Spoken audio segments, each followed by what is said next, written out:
I didn't hear her say it at first. That's the part that still unsettles me the most.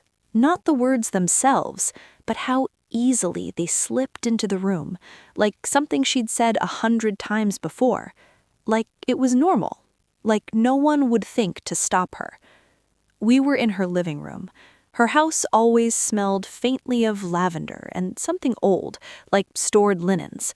The furniture was stiff and carefully arranged, as if comfort had never been part of the design plan. Nothing ever looked lived in there, even when people were. My daughter Lily sat cross-legged on the rug, a small pile of toys arranged in front of her with the kind of seriousness only children have. She'd brought her favorite set, a box of miniature animals she'd been collecting for years. Some were chipped, some missing paint, but she loved them fiercely. She named them, organized them, remembered where each one came from. My mother-in-law, Margaret, sat in her armchair, watching her with a tight smile. Across from Lily was her cousin Ethan, 6 years old, already bored, already restless. He reached for one of the animals, the small white horse Lily always kept closest. She pulled it back instinctively, not roughly, not possessively, just enough to protect it. "I don't want to share that one," Lily said softly. "You can play with the others." That's when Margaret leaned forward. Her voice wasn't raised, it wasn't sharp, it was calm.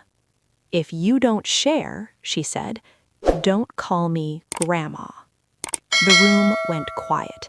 Lily froze, her hands stilled over the animals, her shoulders tensed in a way I recognized immediately, the way children tense when they sense danger but don't yet understand what kind.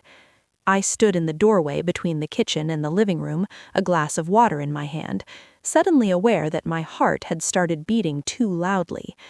Lily looked up at Margaret, confusion clouding her face. What?" she asked. Margaret smiled, thin and satisfied.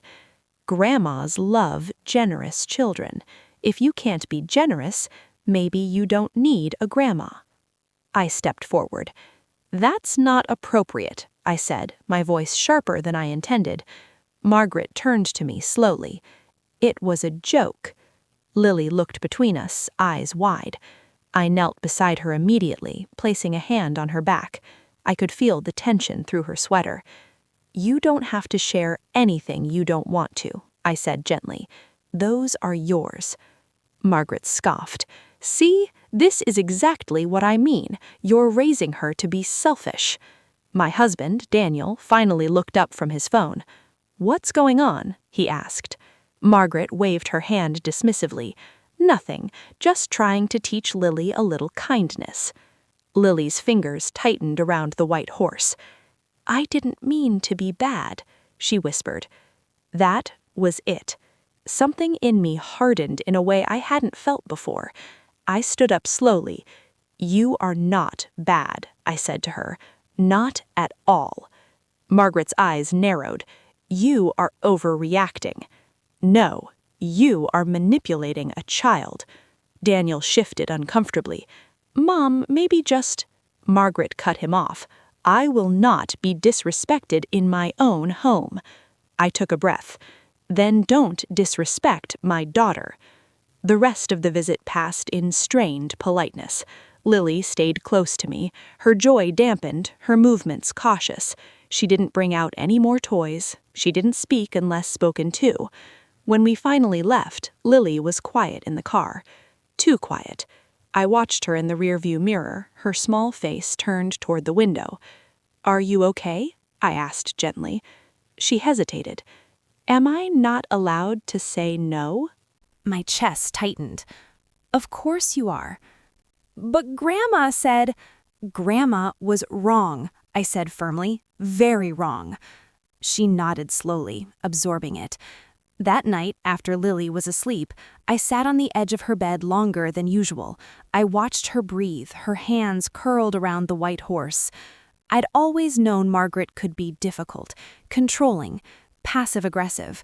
She'd had opinions about everything: how I cooked, how I dressed Lily, how often we visited. She framed criticism as concern, control as tradition. But this was different. This wasn't about me. This was about my child learning that love could be taken away as punishment. I told Daniel as much when he came into the bedroom. "She crossed a line," I said. He sighed, rubbing his temples. "She didn't mean it like that. She meant exactly what she said." "She's old-fashioned," he replied. "She believes in sharing." "Then she should believe in consent, too," I snapped. He looked at me, startled. "I don't want Lily growing up thinking affection is conditional, that she has to earn love by giving up her boundaries." Daniel was quiet. "I'll talk to her," he said, finally.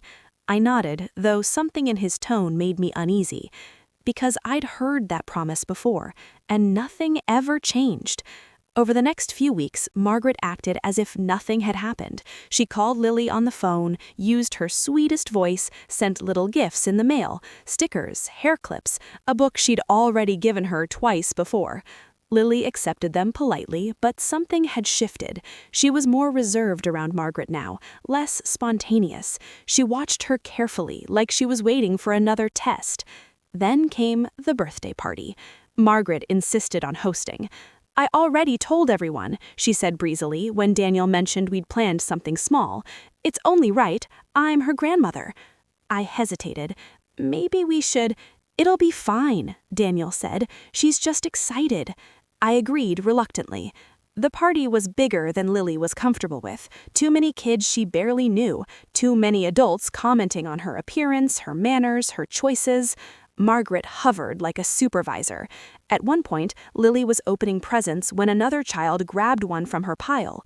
"Hey," Lily said quietly, pulling it back. "That's mine." Margaret laughed. "Oh, don't be like that. Sharing is caring." Lily looked at me across the room. I nodded slightly. She took a breath. "I don't want to share right now." The room went still. Margaret's smile vanished. "Well, that's disappointing." Her voice was cool. Lily's face fell. I stood up. "This party is over," I said. Margaret stared at me. "Excuse me?" "We're leaving," I continued. "Now." Daniel looked stunned. "What are you doing?" "I'm protecting our daughter." Margaret's voice sharpened. "You're embarrassing me." I met her gaze. "You embarrassed yourself the moment you tried to use love as leverage." Lily stood and walked to me without a word. As we left, I knew something irreversible had begun. This wasn't about toys. It never was. It was about power. And I wasn't about to let my child learn that love came with strings attached. Not on my watch. The drive home was quiet in a way that made my skin itch. Lily sat in the back seat, clutching the white horse again, her birthday dress wrinkled now, the spark from earlier completely gone. Daniel drove with both hands tied on the wheel, jaw clenched, eyes fixed straight ahead, like if he didn't look at either of us, the moment might undo itself. No one spoke for the first 10 minutes. I let the silence stretch on purpose. I needed to hear who would break it first, and why. "I think that escalated too fast," Daniel finally said. I exhaled slowly through my nose.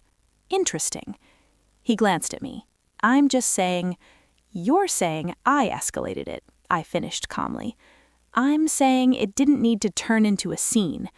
I turned in my seat slightly, keeping my voice low so Lily wouldn't feel like she was the reason for tension. "Your mother told our child she was disappointing because she said no. She didn't mean it like that.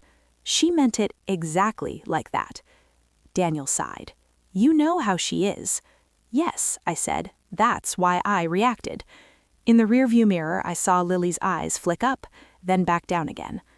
That hurt more than anything. When we got home, Lily went straight to her room without being asked. I watched her disappear down the hallway, shoulders hunched, 9 years old and already learning how to make herself smaller in someone else's presence. I turned to Daniel. "We need to talk," I said. He nodded reluctantly. "Okay." We sat at the kitchen table, the same table where Lily did her homework, where we ate breakfast, where life happened. I wanted him grounded in that reality, not in his mother's living room with its rigid furniture and unspoken rules. What your mother did today, I said carefully, wasn't about sharing. He rubbed his face. I know she can be intense. No, I corrected. It was about control. He looked up. You're reading too much into it. I leaned forward. She threatened to withdraw affection if Lily didn't comply. He opened his mouth, then closed it. That's emotional manipulation, and it's damaging, especially at her age. Daniel pushed his chair back slightly. She's her grandmother. She loves her. Love that can be taken away isn't love. It's leverage. He didn't respond. I softened my tone. I'm not asking you to choose sides. I'm asking you to choose your child. That landed. He sat back down slowly. What do you want me to do? I want boundaries, clear ones, and consequences if they're crossed. He frowned. Like what? Like if she speaks to Lily like that again, visits stop. Daniel stiffened. That's extreme. No, I replied. What's extreme is teaching a child that her worth depends on pleasing adults. He stared at the table. I grew up with her, he said quietly. She always said things like that. I looked at him gently. And how did that make you feel? He didn't answer right away. Finally, he said, like nothing I did was ever enough. There it was. That's not something we pass down, I said. The next morning, Lily didn't want to go to school. I feel weird, she said, standing in the hallway with her backpack half zipped.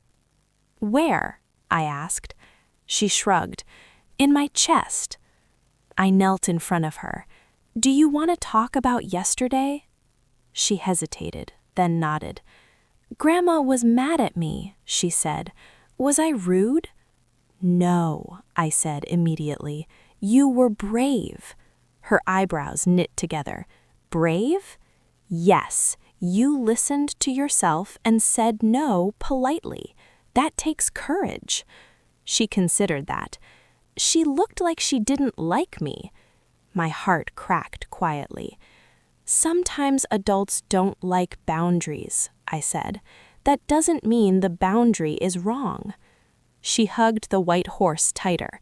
Will she stop loving me? I swallowed hard. Real love doesn't disappear because you say no. But what if... I took her hands gently. If someone makes you feel scared to be yourself, that's not your fault. Ever. She nodded slowly, like she was memorizing it. I watched her walk into school that day with a weight she hadn't carried before, and I was furious. Margaret called that afternoon. I let it go to voicemail. Her message was cheerful, artificial. I think yesterday got a bit out of hand. Let's talk like adults. Daniel listened to it later and sighed. She wants to smooth things over. She wants to reset without accountability, I replied. He nodded reluctantly. I'll call her. He did. The call lasted 47 minutes. When he came back, his face was tight. She thinks you embarrassed her in front of the family, he said. And Lily? I asked. She said Lily needs to learn respect. I stood. No. Daniel looked up. No? No visits, I said. Not for now. She'll lose it. I don't care. She'll blame you. I don't care. She might cut us off. I finally raised my voice. I do not care. He stared at me.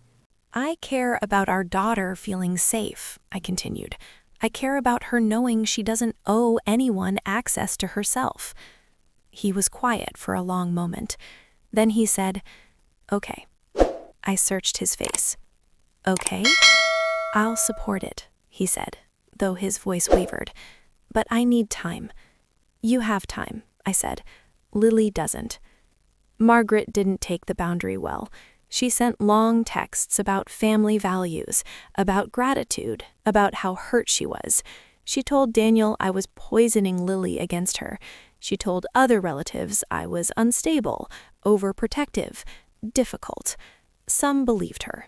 I didn't correct them. I was done explaining why my child deserved respect. A week later, Lily came home from school and said, "Mom?" "Yes?" "I told my friend I didn't want to trade snacks today." I smiled. "And?" She said, "Okay."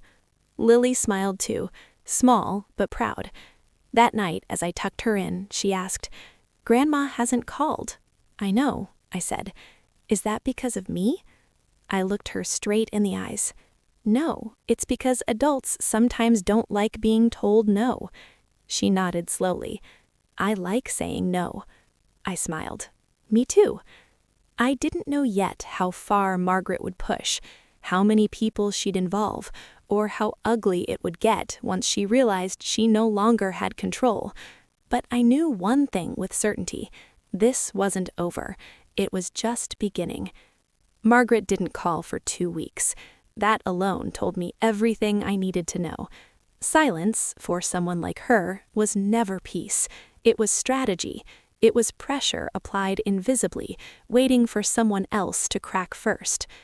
Daniel grew quieter during that time. Not distant, just heavy, like he was carrying a weight he hadn't decided where to set down yet. I watched him read messages and not reply. I watched him hesitate before answering phone calls from numbers he recognized too well. Lily noticed too. "She's really not calling," she said one evening as she helped me rinse dishes. "No," I replied evenly. "Is she mad forever?" "I don't know," I said honestly. "But whatever she's feeling, it's not your job to fix it." Lily nodded, then paused. "I don't want to apologize." I dried my hands and turned to her. "Good." She looked relieved. "Because I don't think I did anything wrong." "You didn't, and even if you had, love doesn't disappear when someone makes a mistake." That sentence seemed to settle somewhere deep inside her. The first real escalation came through Daniel's sister. She called one afternoon while Lily was at school. "I'm trying to understand what's going on," she said carefully. "Mom's really upset." "I'm sure she is. She says you're keeping Lily from her." "I'm keeping Lily safe," I corrected. There was a pause. "She's old-fashioned. She doesn't always choose her words well." "I'm not punishing her for her words," I said. "I'm responding to her behavior." "She raised us," she said quietly. "And now we're raising Lily," I replied. "That's how it works." "She cried," his sister added. I took a breath. "Did she mention Lily crying?" Silence. "That's what I thought," I said gently.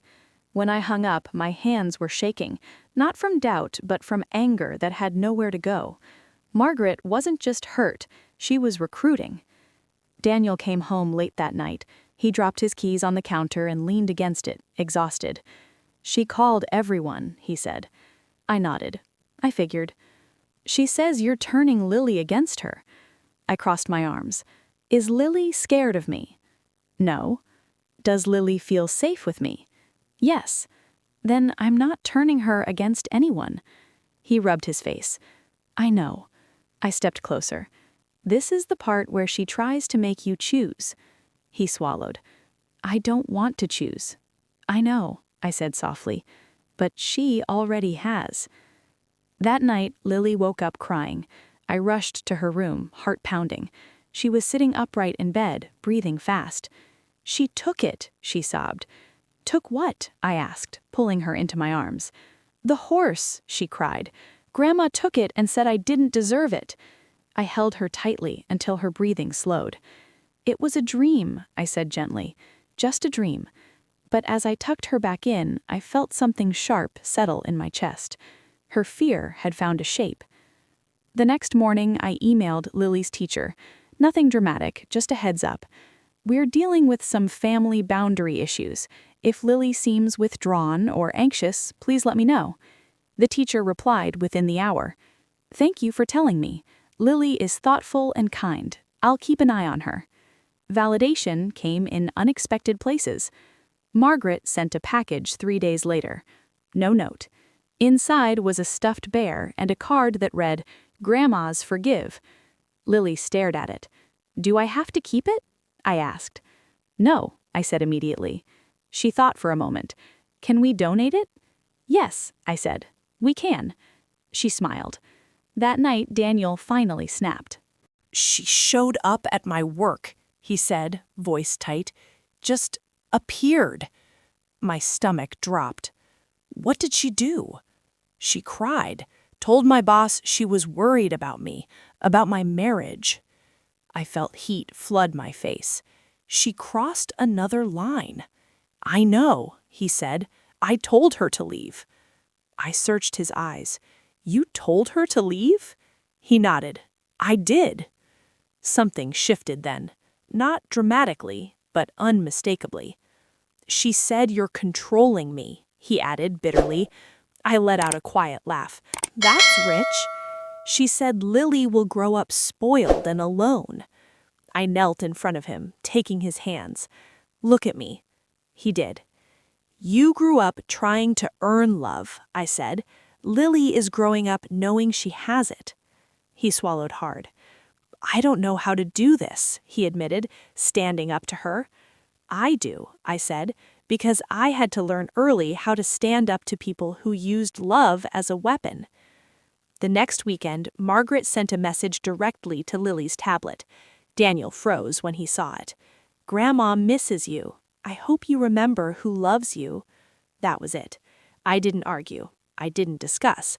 I took the tablet, blocked the contact, and handed it back to Daniel. No more direct access, I said. He nodded. Margaret showed up 2 days later, at our door, unannounced. Lily was home. She rang the bell twice. I opened the door and stepped outside, closing it behind me. Margaret stood rigid, lips tight, eyes already accusing. You can't keep my granddaughter from me, she said. I kept my voice level. I can, and I am. You're cruel, she snapped. You're refusing to respect boundaries. That's the difference. She needs her grandmother.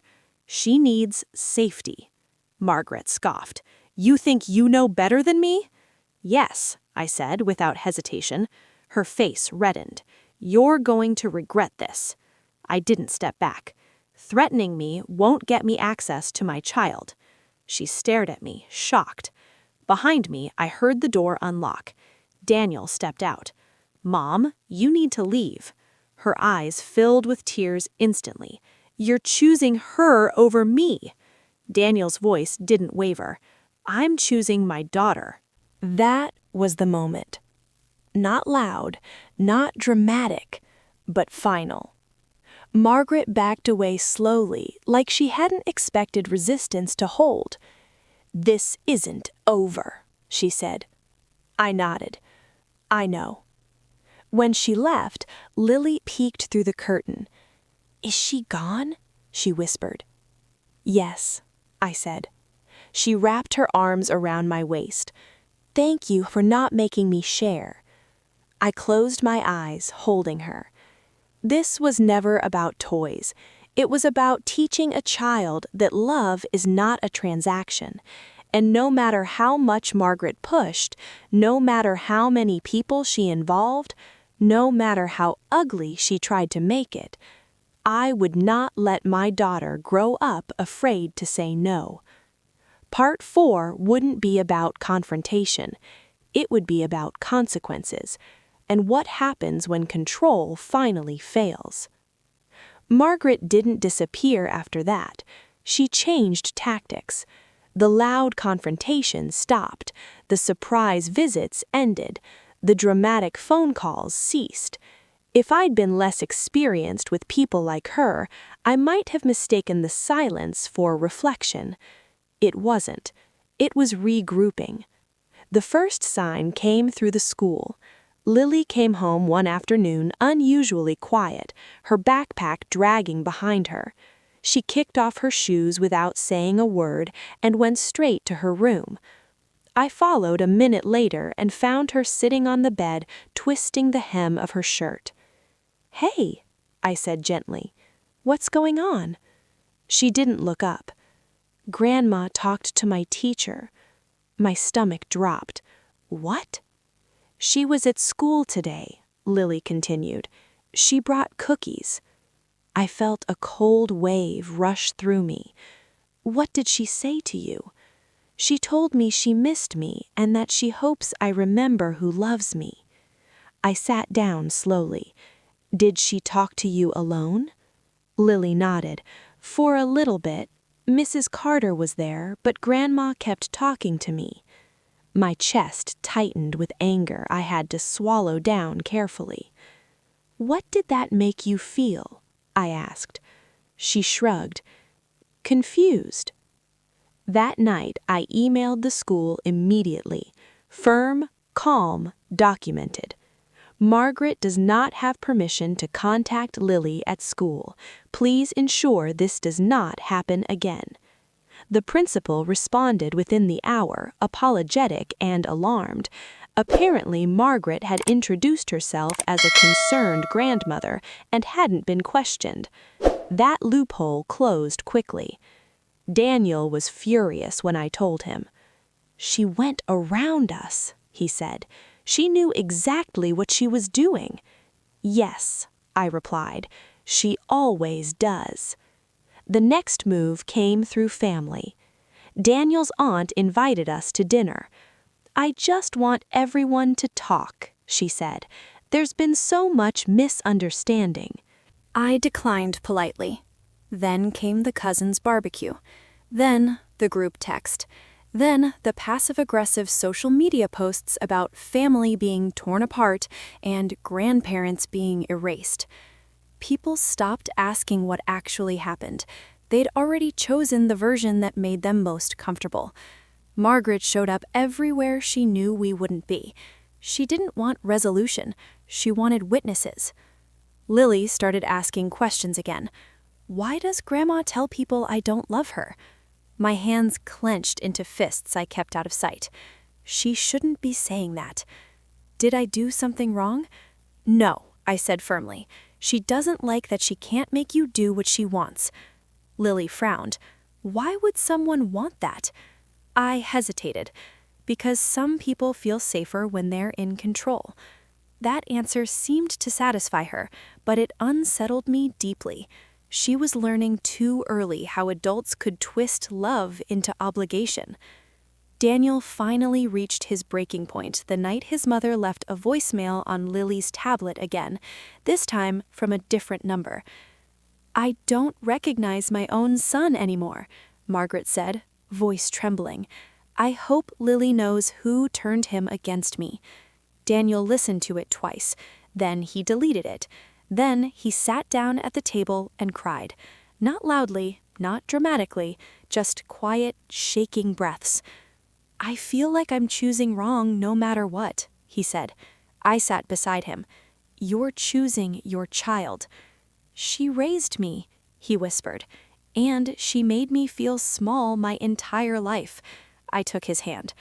Both of those things can be true. The next day, he sent his mother a message, clear, written, unarguable. Do not contact Lily directly. Do not approach her at school. Any communication goes through us. If this boundary is violated again, contact will stop completely. She responded with one word, unbelievable. That weekend, Lily had a sleepover with a friend.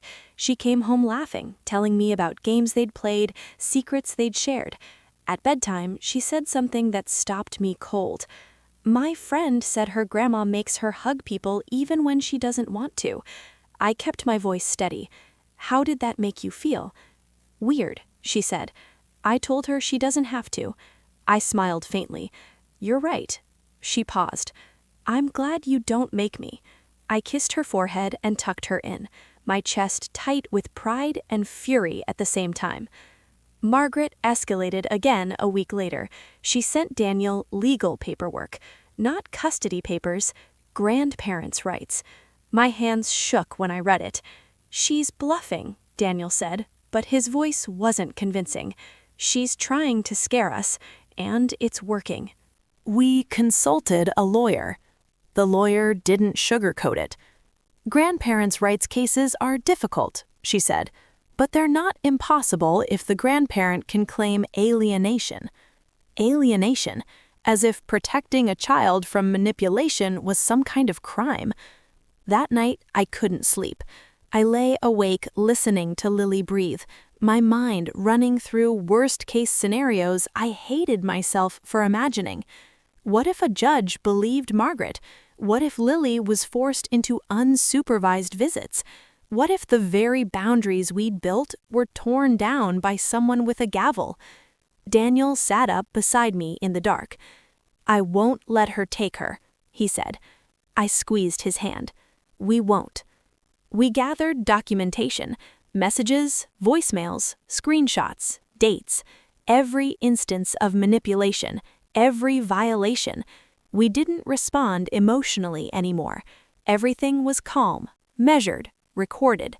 Margaret, sensing she wasn't getting reactions, became erratic. She showed up at Lily's extracurricular activities, sat in the back, stared.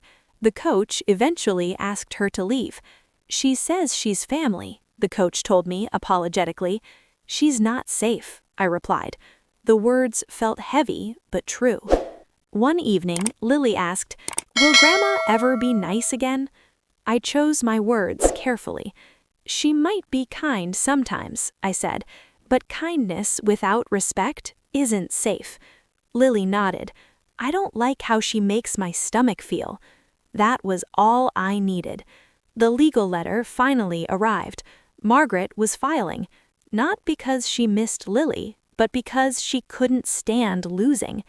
I sat at the table, paperwork spread out, heart pounding. Daniel came in and put his hand on my shoulder. "We'll fight this," he said. "Yes," I replied, "and we'll win." Not because we were louder, not because we were crueler, but because the truth was on our side. Margaret had mistaken silence for surrender. What she didn't understand was this: I wasn't backing down. I was preparing.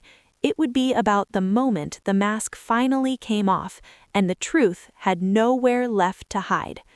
The courtroom didn't look the way I imagined it would. I'd pictured something cold and imposing, heavy wooden benches, and a judge who looked bored or irritated. Instead, it was smaller, brighter, almost ordinary, which somehow made it worse, because what we were fighting over was anything but. Lily didn't come. That was my one non-negotiable. She would not sit in a room where adults argued about her like she was an object that could be owned. Daniel and I sat side by side, our hands clasped so tightly our fingers had gone numb. Across the room, Margaret sat with her lawyer, spine straight, expression wounded but composed, the posture of a woman who wanted to be seen as wronged, not dangerous.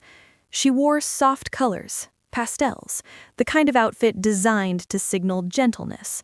I felt a familiar surge of anger, not explosive, but sharp and clarifying. She was still performing. The judge began by asking why this petition had been filed. Margaret's lawyer spoke first. He used words like concern, alienation, deep emotional bond. He painted a picture of a loving grandmother cruelly cut off from her grandchild by an overbearing mother. When Margaret spoke, her voice trembled just enough to sound sincere. "I love my granddaughter," she said. "I just want to be part of her life." I watched her carefully. She never said Lily's name. When it was our turn, our lawyer stood calmly. "This case is not about denying love," she said. "It's about protecting a child from emotional manipulation." She laid everything out. The comments about withdrawing affection, the school visit without permission, the direct messages to Lily after boundaries were set, the voicemail implying blame, the repeated violations, and finally, the pattern. A pattern of control disguised as love. The judge listened quietly. Then she asked Margaret a question. "Why did you tell a 9-year-old child that she should not call you grandma if she didn't share?" Margaret stiffened. "It was taken out of context," she replied. "It was a joke." The judge tilted her head slightly. "Can you explain the joke?" Margaret hesitated. I was encouraging generosity. And how, the judge asked, does threatening to withdraw a relationship encourage generosity? Silence. For the first time, Margaret looked unsettled. She tried to recover. I grew up differently. Children respected their elders. The judge nodded once. Respect does not mean compliance at the expense of emotional safety. That sentence landed like a gavel inside my chest. Then the judge turned to Daniel. Do you believe your mother respects your parental authority? Daniel swallowed. Then clearly he said, no. Margaret's head snapped toward him. I believe she sees my daughter as an extension of herself, not as her own person. Margaret shook her head, tears welling. I sacrificed everything for my family. The judge looked at her evenly. Sacrifice does not entitle someone to control. The ruling didn't take long. The petition was denied. Not just denied, dismissed. With a warning. Margaret was ordered to have no contact with Lily without our explicit consent. Any further attempts to bypass us would be documented and could result in legal consequences. When the judge finished, Margaret looked at me. Not with anger, with disbelief, like she truly hadn't imagined a world where her authority didn't carry weight. Outside the courthouse, Daniel exhaled like he'd been holding his breath for years. We did it, he said quietly. I nodded, my knees weak. Yes, we did. Margaret didn't speak to us as she passed. She didn't have to. The loss of control said everything. The weeks that followed were calmer. Not perfect, but calmer. The background hum of tension faded. Lily slept better. She laughed more easily. She stopped flinching when adults corrected her. One night, as I tucked her in, she asked, Is Grandma still mad? I considered the question. She might be, I said, but that's not something you need to worry about. Lily nodded. I don't feel scared anymore. That was the victory, not the courtroom, not the paperwork. That sentence. Margaret tried once more. A letter, handwritten, apologetic in tone but careful. No ownership, no specifics. I read it once. Then I put it away. Some apologies are just another attempt at access. Months passed. We didn't speak about her often. Not because we were pretending she didn't exist, but because she no longer defined the emotional weather of our home. Lily grew. She said no more easily. She spoke up when something didn't feel right. She shared when she wanted to, not because she was afraid of losing love. One afternoon, while sorting through old toys, Lily held up the white horse. Can we give this to someone else? She asked. I smiled. Only if you want to. She nodded. I want to. As I watched her place it gently into the donation box, I felt something close in my chest finally loosen. This had never been about toys. It had never been about sharing. It had been about teaching a child that love is not conditional, that boundaries are not punishments, that adults don't get to demand pieces of her to feel important. Margaret wanted obedience. I wanted safety. And in the end, safety won. If there's one thing I learned through all of this, it's this. You don't owe anyone access to your child just because they share DNA. You don't have to tolerate emotional harm because it comes wrapped in tradition. And you are not cruel for protecting your child from people who confuse control with love. My daughter will grow up knowing this truth deep in her bones. She is allowed to say no. She is allowed to keep what's hers. And no one, not even a grandmother, gets to threaten love to take that away.